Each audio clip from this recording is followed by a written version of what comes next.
स्वागत है सभी बच्चों का। और आज देखो यहाँ पर जो कुछ मैंने लिया है उसको मैं पहले बाद में बताता हूँ। पहले ये बताता हूँ कि कुछ पंक्तियाँ हैं मेरे पास।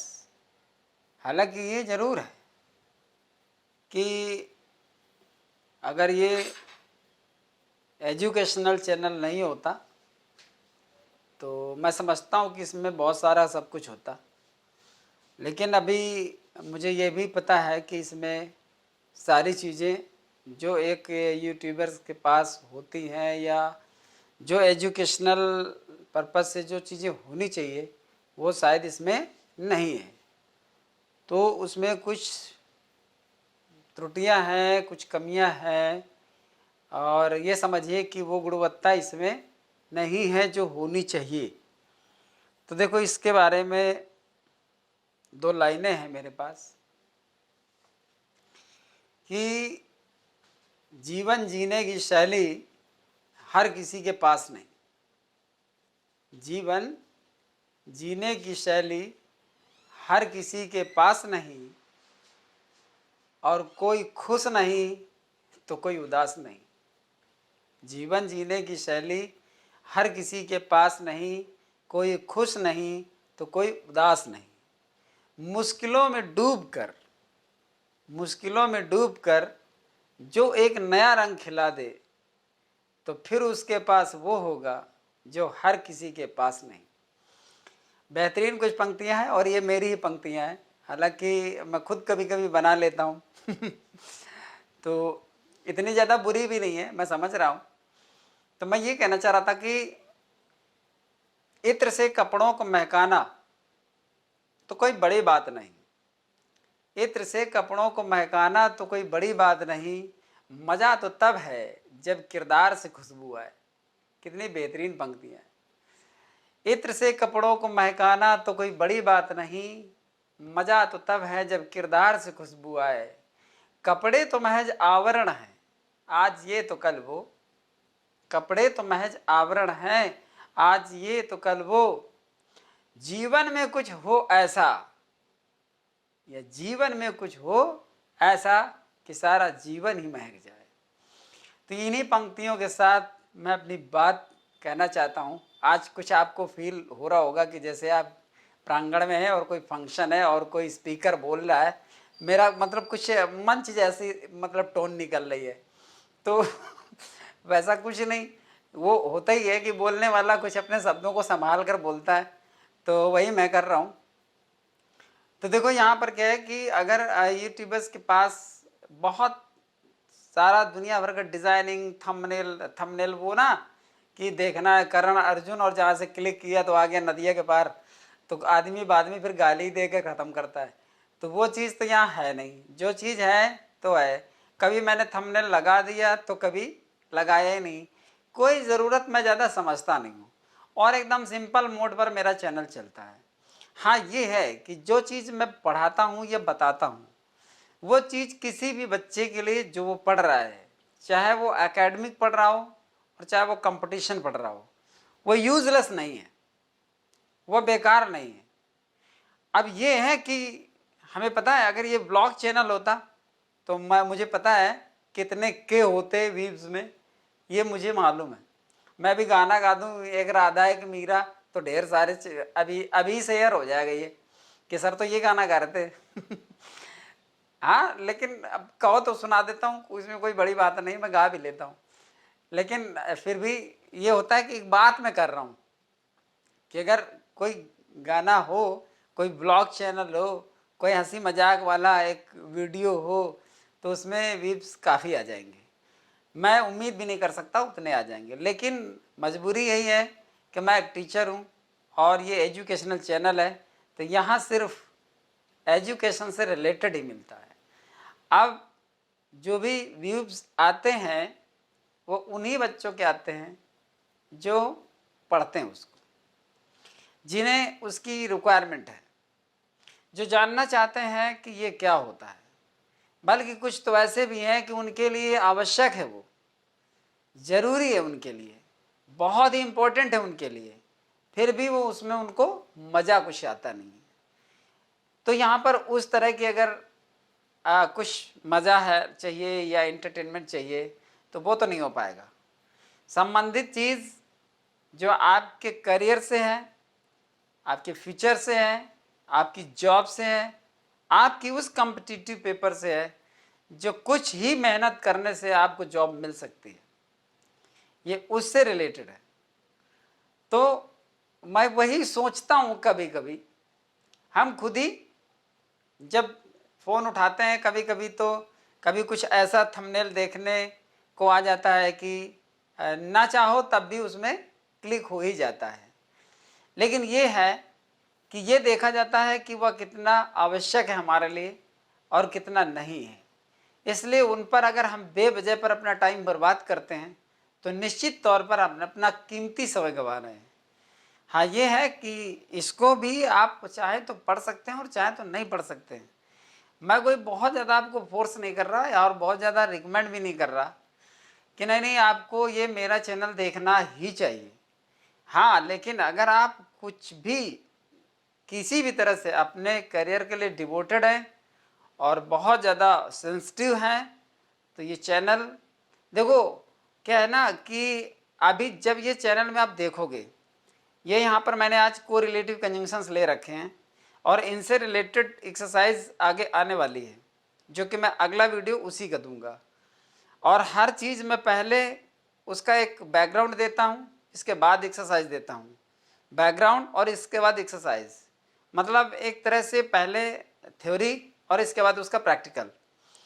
तो मैं समझता हूँ कि ये ठीक है, तरीका ठीक है। फिर भी मैं ये नहीं मानता कि बिल्कुल ठीक है और सबसे ठीक है, क्योंकि और भी बहुत सारे हैं चैनल्स जिनमें सारी चीज़ें मिलती हैं, लेकिन मैं अपने ढंग से जो एक सिंपल मोड में समझाने की प्रक्रिया होती है, बहुत बड़ा नहीं और एकदम बेकार नहीं, इतना कि हर क्षेत्र का बच्चा, चाहे वो ग्रामीण हो चाहे शहरी हो, कम समझ पा रहा हो या ज़्यादा समझ पा रहा हो, सबके लिए यूजफुल है। वो बिल्कुल डायरेक्ट वो चीज़ समझ में आ जाती है, ऐसा मैं मानता हूँ। जब तुम मानने लगोगे तो मेरा जीवन सफल हो जाएगा। इसलिए ये सारी बातें।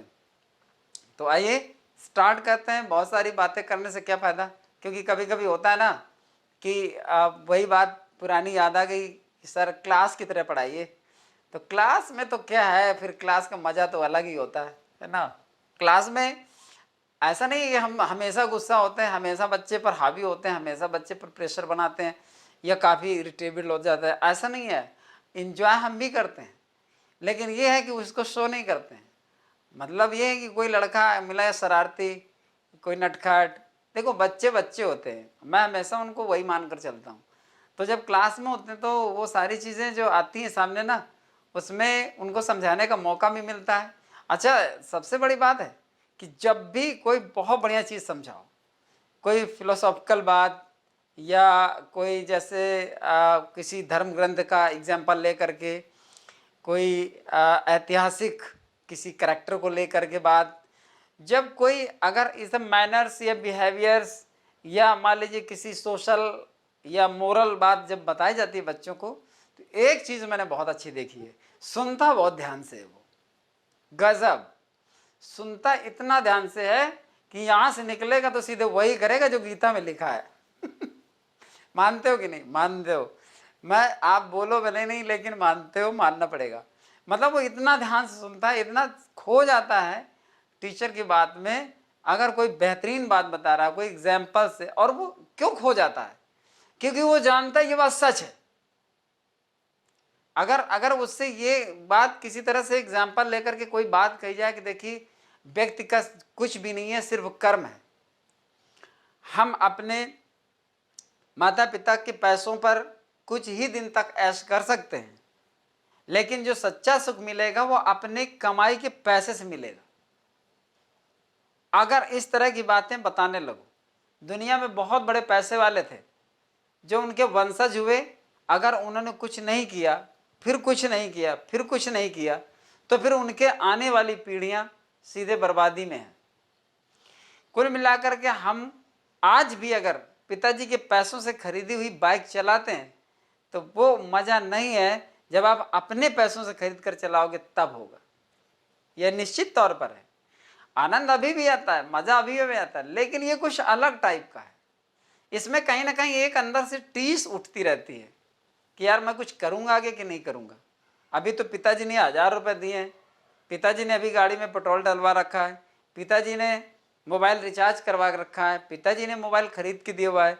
एक मन में ये भी बात आती है ज़्यादा नहीं खर्च करना है, हम यहाँ पढ़ने आए हैं, बहुत सारी चीज़ें हैं, कहीं पिताजी जान न जाए कि हम क्या कर रहे हैं, कहीं ये ना पूछ दें कि हिसाब बताओ कितना ले गए थे, तो कितना खर्च किया और किस बात में खर्च किया। कभी ये मन में आता रहता है। और अगर नहीं भी पूछते हैं, कुछ पेरेंट्स ऐसे हैं कि बच्चों पर इतना भरोसा करते हैं और इतना विश्वास करते हैं कि वो कभी पूछते नहीं कि मेरा बच्चा क्या कर रहा है। उनको ये रहता है कि जहाँ कर रहा होगा, जहाँ इन्वेस्ट कर रहा होगा, अगर कुछ खा पी रहा होगा, कुछ खर्च कर रहा होगा, तो सही जगह पर कर रहा होगा। मतलब इतना बिलीव करते हैं। और क्यों ना करें, क्योंकि उनकी तो जो कुछ है, जो कुछ भी है एसेट, वो तुम ही हो। जो कुछ वो आंखें हैं, वो सपने हैं, वो आकांक्षाएं हैं, वो सब इच्छाएं हैं, वो जो कुछ है उनकी, वो सब तुम हो। तो फिर वो अविश्वास करके क्या करेंगे बताइए? अविश्वास क्यों पैदा कर दें? और अगर अविश्वास पैदा कर देंगे आज और अभी, तो वो फिर आपसे वो उम्मीदें कैसे करेंगे? तो या तो उम्मीदें कर लें और या तो अविश्वास कर लें, दो में एक ही तो करेंगे। अगर अविश्वास जिस दिन हो गया तो उनकी उम्मीदें उसी दिन पानी फिर जाएगा। आप समझ रहे हो मैं कितनी बड़ी बात कर रहा हूं? ये समझ लीजिए। और कहीं ना कहीं पर मेरे अंदर भी इस तरह की एक बात चलती रहती है, क्योंकि मेरे भी बच्चे हैं, लेकिन अभी छोटे हैं। देखना ये है कि वो क्या करते हैं। लेकिन जैसे मैं अपने क्लास में बच्चों को समझाता हूँ, ठीक वही और उसी तरह की बातें मैं अपने बच्चों को समझाता हूँ। बाकी छोड़ मैं उसी तरह से देता हूँ जैसे तुमको छोड़ देता हूँ, ईश्वर के सहारे, कि जाओ बेटा, अगर कभी आत्मा जगेगी तो मेरी बातें याद करोगे। ऐसे उनको छोड़ रखा मैंने कि देखो कुदरत कहाँ ले जाती, किस तरह से, कैसे उनका करियर बनाती, क्या करते हैं वो आगे चल करके, किस तरह की उनकी मानसिकता होती है। और अगर मैंने सच्चे दिल से दूसरों को बच्चों को पढ़ाया तो ईश्वर मेरे बच्चों को पढ़ा देगा, कोई बड़ी बात नहीं है। तो कभी कभी तनाव थोड़ा कम हो जाता है।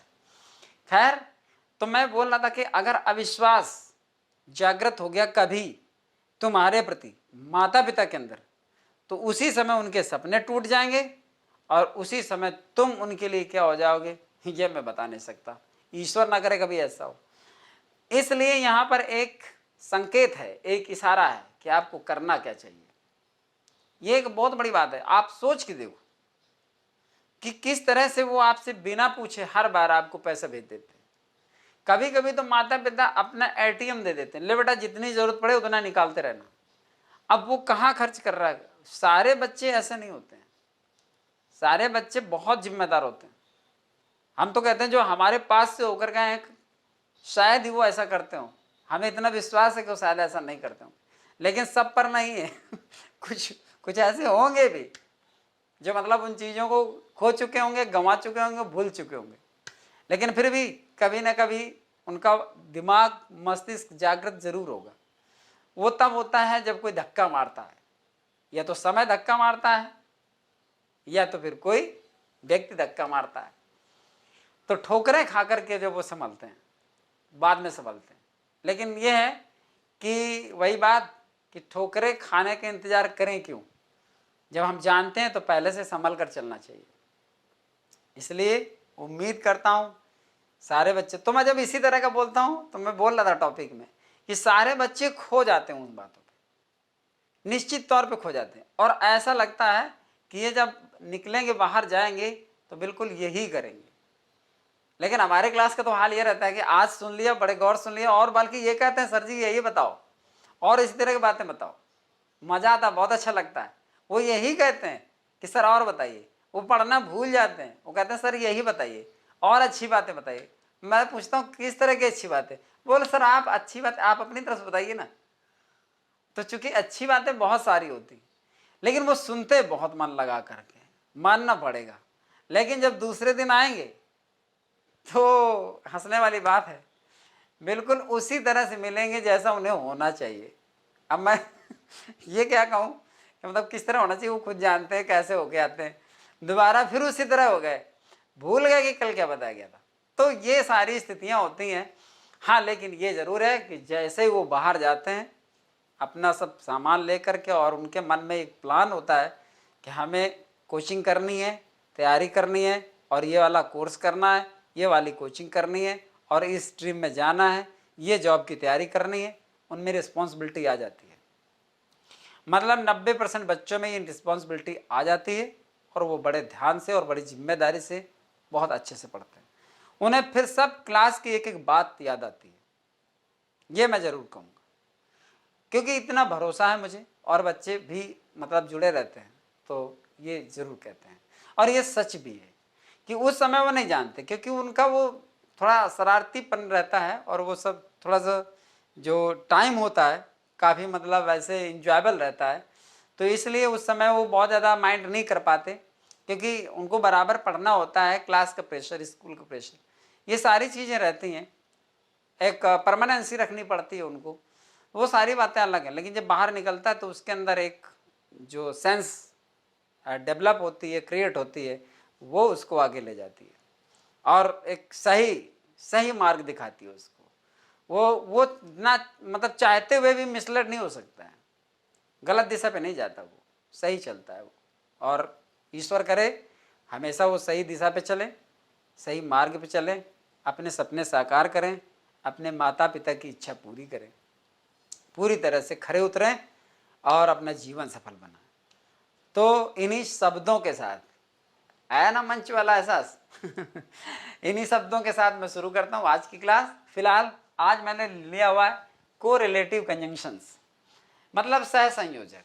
सहसंयोजक का मतलब ये है कि एक तो संयोजक होता है और इसके साथ में योजक होता है, जिसको हम कहते हैं सहसंयोजक। मतलब एक जिसको हम पेयर कंजंक्शन कहते हैं, मतलब जोड़े में जो कंजंक्शन होते हैं वो सारे यहाँ पे लिखे हुए हैं, और ये सब आते हैं। इनका क्या उपयोग है और इनका क्या इंपॉर्टेंस है मैं तुम्हें बता देता हूँ। इससे आप कम से कम 10 से 20% अपना सिंटैक्स यानी स्पॉटिंग द एरर अपना क्लियर कर सकते हो, अगर ये चीज़ याद रहेगी तो। देखिए अभी अभी अभी कुछ ही लगभग 2 दिन पहले एक बच्चे ने मुझे व्हाट्सअप करा था, शायद वो वीडियो देख रहा होगा, मुझे तो मैं बता तो नहीं सकता, हाँ लेकिन ज़रूर देख रहा होगा।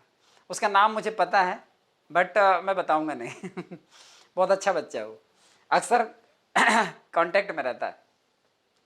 उसने भेजा था तो उसमें कुछ सेंटेंसेस आए थे, वो किसी एग्ज़ाम का क्वेश्चन पेपर था। तो उसमें क्या था कि आइदर और नाइदर नॉर के कुछ ज़्यादा क्वेश्चन थे, हो सकता है कोई एक्सरसाइज हो या उसके पास कोई बुकलेट हो, जो सेट पेपर होते हैं ना, हो सकता है वो हो। तो ऐसे करके था, तो आइदर और नाइदर वाली ही प्रॉब्लम थी उसमें। तो वहाँ पर ये सोचना बहुत ज़रूरी था, हालांकि सेंटेंस काफ़ी टिपिकल थे उसमें और बड़े अच्छे थे, गजब के थे। आज ही मैंने अपने मोबाइल से डिलीट किया हुआ है, क्योंकि मुझे ये है कि ज़रूरत पड़ेगी तो मैं फिर मंगा लूँगा, और कोई बच्चा पूछेगा तो देखा जाएगा। फिलहाल तो आइदर के साथ और का चलता है, अगर आइदर के साथ नॉर आ गया है तो आप समझ लीजिए डिफेक्टिव है, यही तो सोचना है। तो अगर आप जानते हो कि आइदर के साथ और पेयर होता है, नाइदर के साथ नॉर पेयर होता है, तो नाइदर के साथ अगर और आ रहा है तो गलत नहीं है। अगर वो बच्चा देख रहा है, हालांकि उसको मैंने बताया था, एक आध मैंने एक्सप्लेन भी किए थे, बट जानते हो ज़्यादा टाइम रहता नहीं और व्हाट्सएप पे बनता भी नहीं है, तो इसलिए मैं कुछ नहीं कर पाया। बाकी यहाँ अगर सुन रहा है तो उसको शायद समझ में आ जाएगा। तो अगर आइदर के साथ नॉर आ रहा है तो गलत है, और नाइदर के साथ और आ रहा है तो गलत है। तो आइदर के साथ और चलता है और नाइदर के साथ नॉर चलता है, या तो या, ना तो ना, इस तरह से चलता है। ठीक है, तो ये कोरिलेटिव कंजंक्शन है। तो अगर हमें ये याद रहेगा कि नो नॉट ओनली के साथ बट आल्सो, तो ये तो सभी जानते हैं नॉट ओनली के साथ बट आल्सो होता है। इसके बाद जैसे हम देख लें कि बोथ एंड होता है, तो बोथ एंड में क्या होता है, बोथ के बीच में एक नाउन आता है या प्रोनाउन आता है और इसके बाद दूसरा आता है, तो बोथ एंड भी। अब देखो ये सारे कंजंक्शंस क्या क्या जोड़ते हैं ये मैं बाद में बताऊंगा, यहाँ पे नोट में लिख रखा मैंने, पहले हम कंजंक्शन समझ लेते हैं। फिर नो सूनर के साथ देन आता है, सिंटैक्स में ज़्यादातर स्पॉटिंग द एरर में नो सूनर के साथ वो वेन लगा देता है या फिर हार्डली के साथ देन लगा देता है। तो ये चीज़ अगर आप समझेंगे तो समझ लीजिए अगर आपको ये याद रहेगा कि नो सूनर के साथ देन होता, वैसे ये बहुत ही कॉमन हो गया अब इतनी प्रिपरेशन होती है कोचिंग सेंटर्स में और स्कूलों में भी इतनी पढ़ाई हो जाती है कि ये बहुत कॉमन है। लेकिन मैंने एक फ्लो ले रखा है, एक फ्लुएंसी ले रखी है कि मैं सिस्टमेटिकली जो एकेडमिक मटेरियल है वो मैं लेके चल रहा हूँ। हालांकि अभी कुछ दिनों से मैंने कॉम्पिटिटिव मटेरियल नहीं डाला, लेकिन वो भी डालना, क्योंकि उसको मैं बीच में डाल जरूर देता हूँ, लेकिन उससे मैं संतुष्ट नहीं हूँ, क्योंकि मैं जानता हूँ कि उसकी वो जो एक रेगुलर प्रिपरेशन होती है वो मैंने दे नहीं पा रहा। उसमें यही प्रॉब्लम है, यही क्या प्रॉब्लम है कि बहुत सारी प्रॉब्लम है। अब मैं प्रॉब्लम अगर गिनवाऊँ तो कोई फ़ायदा नहीं है। मैं समझता हूँ कि जब कॉम्पिटिटिव चले तो बेहतर तरीके से चले, रेगुलर हो और साथ में लाइव क्लास हो। लाइव क्लास मैंने एक आध ली थी, लेकिन चूंकि मेरे पास गैजेट्स नहीं है तो इसलिए प्रॉब्लम आ जाती है। दूसरा सेट नहीं है, लैपटॉप भी नहीं है। सिंगल सेट से एक वो मेरे पास टूटा फूटा था, वो और भी डैमेज हो गया बेचारा, तो वो इस समय बीमार चल रहा है। अगर उसको छू लो तो वो मतलब रोने लगता है मतलब उसकी अब ज़्यादा मत पूछो, फिलहाल पूछ तो कोई नहीं रहा, जबरदस्ती में बता रहा हूँ, तो कोई बात नहीं है। तो मैं यही करा था कि बहुत ही सिस्टम से उसको देखो। कंपटीशन मतलब कंपटीशन, और उस कंपटीशन को जो तुम पढ़ रहे हो और मैं जो तुम्हें पढ़ाऊंगा उसकी भी कंपटीशन है, वो मेरे खिलाफ है, क्योंकि बहुत सारे चैनल्स हैं। इसलिए मैं जानता हूँ मैं बेहतर कंटेंट देने की कोशिश करता हूँ और दे भी दूंगा बेहतर, सबसे अच्छा नहीं, लेकिन बोर्ड में उतना अच्छा नहीं बन पाता। अगर मैंने 10 सेंटेंस लिखे तो 10 ही समझा पाऊंगा, और अगर मैंने 20 एंटोनिम्स या सिनोनिम्स या फिर होमोफोन्स या फिर इडियम्स लिए तो 20 ही हो पाती हैं।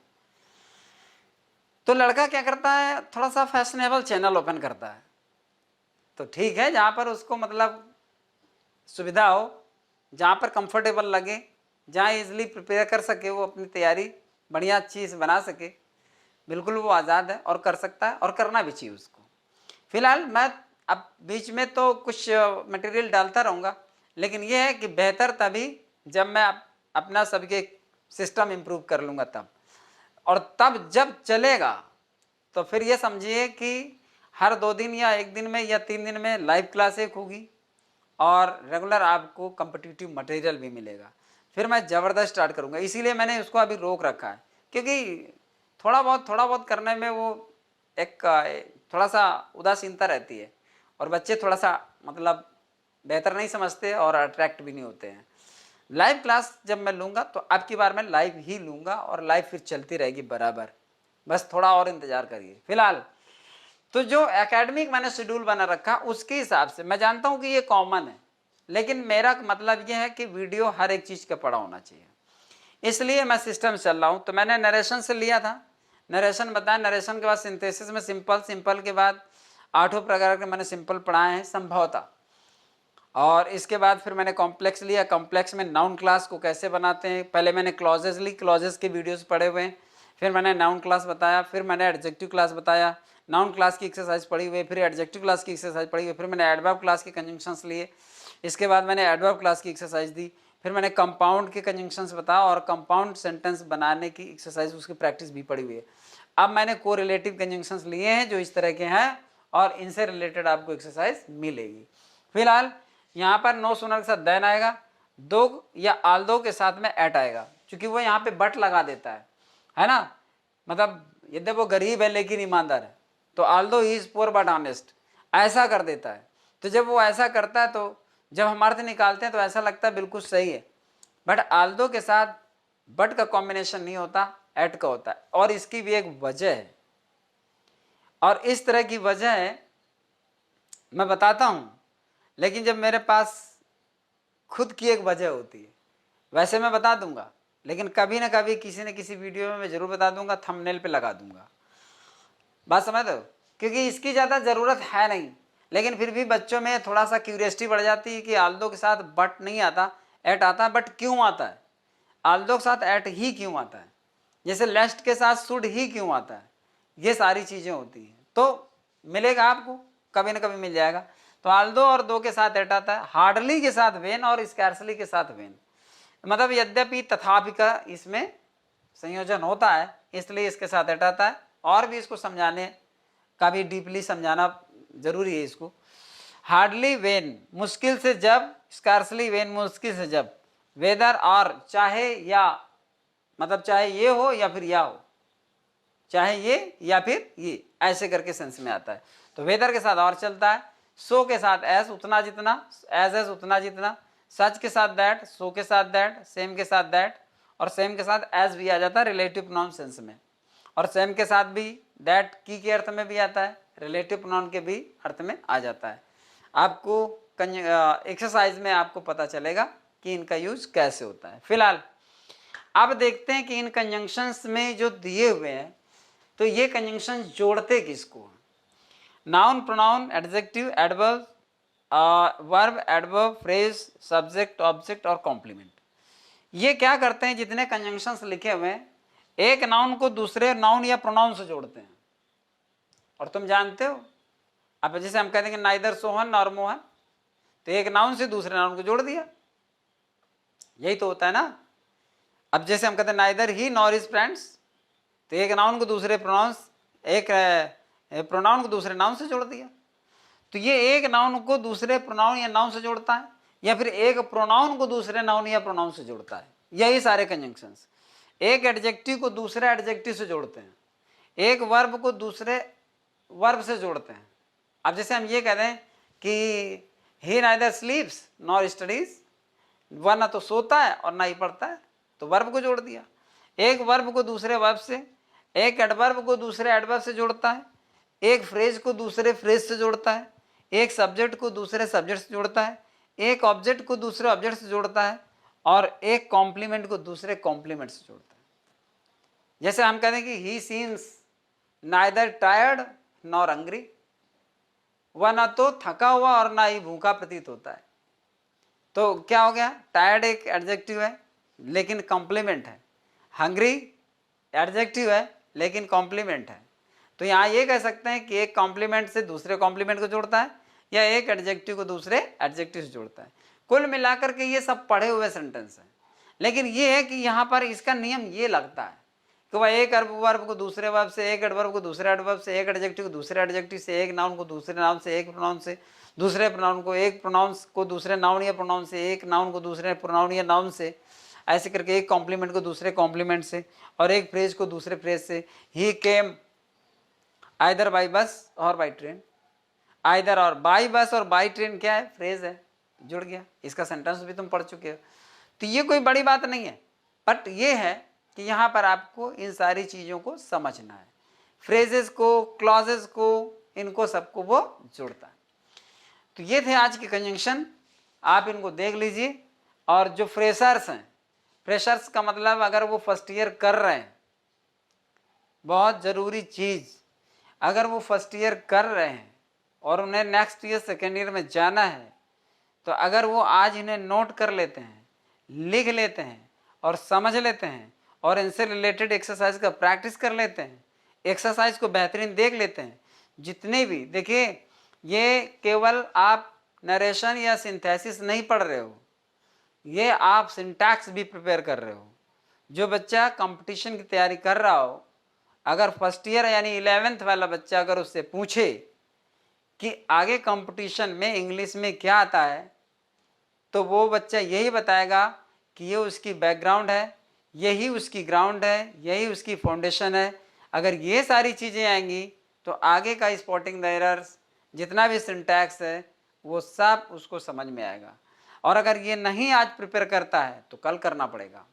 तो अगर वो फर्स्ट ईयर की चीज़ फर्स्ट ईयर में कर लेगा, सेकेंड ईयर की सेकेंड ईयर में कर लेगा, तो कंपटीशन का लेवल उसको ईजिली कैप्चर कर लेगा, आराम से मिल जाएगा, और उसका बेहतरीन फ्लो बनेगा, और फिर उसको इंग्लिश जैसे सब्जेक्ट में कोई प्रॉब्लम नहीं होगी।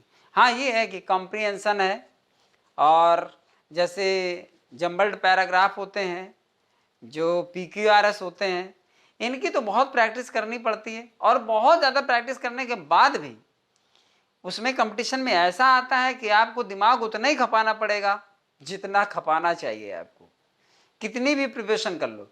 बस ये है कि थोड़ा स्पीड बन जाती है, मतलब थिंकिंग करने की, सोचने की, क्वेश्चन को अटेम्प्ट करने की, समझने की। लेकिन आप कहो कि दिमाग कम कर लगाना पड़ेगा, या आप कहोगे कि जो हम पढ़ के गए हैं वही उसमें आ जाएगा? Not possible. अप्रॉक्सीमेटली मेरे हिसाब से लगभग ऑलमोस्ट वो संभव नहीं है। फिर भी कोई बाय चांस आ जाए तो नहीं कहा जा सकता, और आ भी जाएगा तो ऐसा क्वेश्चन बनाते हैं, ऐसे ऑप्शंस देते हैं कि उसमें दिमाग बहुत ज़्यादा बड़ा कंफ्यूजिंग होता है, मतलब क्योंकि बहुत ज़्यादा कंपटीशन हो गई है, बहुत सारे, हो सकता है 1000 पोस्ट के लिए 10 लाख बच्चे अप्लाई कर दें।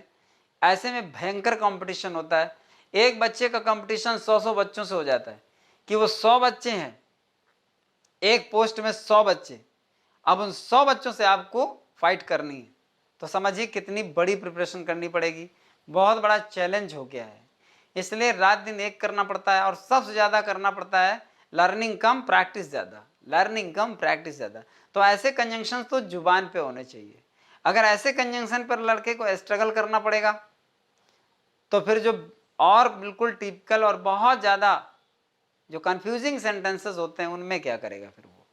इसलिए इन्हें नोट कर लीजिए, इन्हें तैयार कर लीजिए और मेरा वीडियो देखते रहिए। मतलब बहुत ज़्यादा नहीं, लेकिन थोड़ा ना थोड़ा उपयोगी, मतलब कम मिलेगा बट उपयोगी मिलेगा। इसलिए मिलते हैं कल की इन्हीं से रिलेटेड एक्सरसाइज में। फिर देखते हैं वहाँ पर 10 और 11 सेंटेंस लेकर के कि इनका प्रयोग उनमें से कैसे होता है। तो सभी बच्चों को मेरे तरफ से बहुत बहुत धन्यवाद। God bless you and keep smiling and keep my video watching. Thank you so much.